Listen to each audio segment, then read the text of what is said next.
మీరు ఎప్పుడైనా ఒక్కసారి ఆలోచించారా? వేల సంవత్సరాల క్రితమే సూర్యకిరణాలు ఖచ్చితంగా ఒక విగ్రహాన్ని తాకేలా ఆలయం నిర్మించడం ఎలా సాధ్యమైంది? ఆ రోజుల్లో టెక్నాలజీ లేదు, కంపాస్ లేదు, ఎలాంటి ఆధునిక పరికరాలు కూడా లేదు. కానీ ప్రకృతి నియమాలను, గణితాన్ని, ఖగోళ శాస్త్రాన్ని వాళ్ళు అద్భుతంగా అర్థం చేసుకున్నారు. ఆలయం లోపల ఎక్కడా విద్యుత్ లైట్లు లేరు. అయినా సూర్యుడు స్వయంగా ఆలయంలోకి వచ్చి దర్శనమిస్తారు. అలాంటి అద్భుతం ఏ ఆలయంలో జరుగుతుందో తెలుసా? అది ఆంధ్రప్రదేశ్ శ్రీకాకుళం జిల్లా అరసవల్లి శ్రీ సూర్యనారాయణ స్వామి ఆలయం. ఇది కేవలం ఒక ఆలయం కాదు, ఇది మన భారతీయ ఋషుల జ్ఞానానికి సజీవ సాక్ష్యం. ఈ వీడియోలో ఈ ఆలయానికి సంబంధించిన వేల సంవత్సరాల నాటి చరిత్రను, ఎలా, ఏ ఆధారాలపై ఈ ఆలయం నిర్మించబడిందో, దాని వెనుక దాగి ఉన్న నిర్మాణ రహస్యాలను, ప్రతి సంవత్సరం సూర్యకాంతి ఖచ్చితంగా విగ్రహాన్ని తాకే ఆ అద్భుత ఘట్టాన్ని, ఇది కేవలం భక్తి మాత్రమేనా లేదా అత్యంత ఖచ్చితమైన శాస్త్రీయ గణనల ఫలితమా? శాస్త్రం ప్లస్ ఆధ్యాత్మికం ఈ రెండూ కలిసిన చోట ఏం జరుగుతుందో, ఇప్పటికీ ప్రజలను ఆశ్చర్యపరుస్తున్న అనేక మిస్టరీలను ఈ వీడియోలో స్పష్టంగా తెలుసుకుందాం.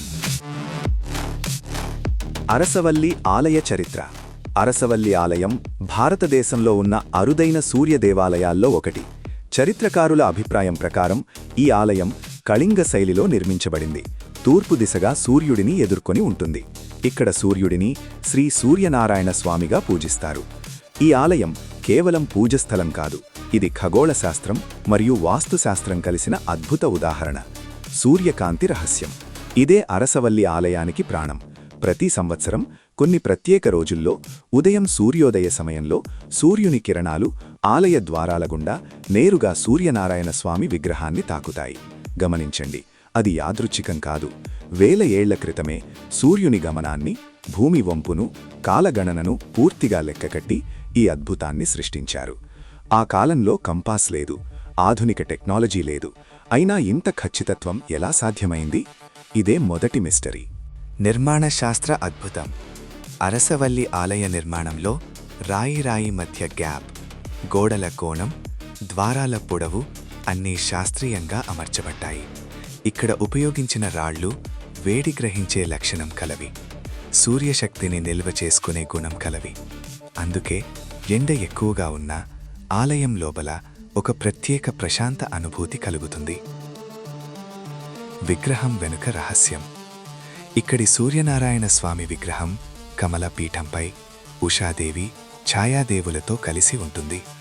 ముఖ్యంగా గమనించాల్సింది విగ్రహం కన్నుల్లో ప్రతిఫలించే కాంతి. సూర్యకిరణాలు పడినప్పుడు విగ్రహం నుండి ఒక ప్రత్యేక కాంతి వికసిస్తుందని భక్తుల విశ్వాసం. అందుకే నేత్ర రోగాలు, ఆరోగ్య సమస్యలు, మానసిక ప్రశాంతత కోసం భక్తులు పెద్ద సంఖ్యలో వస్తారు. శాస్త్రం వర్సెస్ ఆధ్యాత్మికం. శాస్త్రం చెబుతుంది ఇది ఖగోళ గణితం, ఇది ఆర్కిటెక్చర్ విజ్ఞానమని. ఆధ్యాత్మికత చెబుతుంది ఇది సూర్యదేవుని కృప, ఇది దైవ సంకల్పమని. కానీ రెండూ కలిసిన చోటే అరసవల్లి ఆలయం నిలుస్తోంది. ఇక్కడ శాస్త్రం కూడా తలవంచుతుంది, భక్తి కూడా జ్ఞానమవుతుంది. ఎందుకు ఈ ఆలయం మాత్రమే ఇంత ప్రసిద్ధం? ఇక్కడి వాతావరణం ఎందుకు భిన్నంగా ఉంటుంది? సూర్య దేవాలయాలు చాలా ఉన్నా అరసవల్లికే ఎందుకు ఇంత శక్తి అనుభూతి? ఈ ప్రశ్నలకు ఇప్పటికీ పూర్తిగా సమాధానం లేదు. అందుకే ఇది రహస్యాల గుడిగా నిలిచింది. అరసవల్లి ఆలయం మనకొక విషయం నేర్పుతుంది. మనకు ప్రకృతి దేవుడు, సూర్యుడు జీవనాధారం. శాస్త్రం, భక్తి రెండూ విరుద్ధం కాదు. వేల సంవత్సరాల క్రితమే మన ఋషులకు తెలిసిన జ్ఞానం ముందు ఈ రోజున మనం ఆశ్చర్యపోతున్నాం. మీరు జీవితంలో ఒకసారి అయినా అరసవల్లి సూర్యనారాయణ స్వామిని దర్శిస్తే సూర్యుడు కేవలం ఆకాశంలోనే కాదు, మీ హృదయంలోనూ వెలుగుతాడు. ఈ వీడియో మీకు నచ్చితే లైక్ చేయండి, షేర్ చేయండి. ఇలాంటి ఆధ్యాత్మిక రహస్యాల కోసం సబ్స్క్రైబ్ చేయడం మర్చిపోవద్దు. జై సూర్యనారాయణ.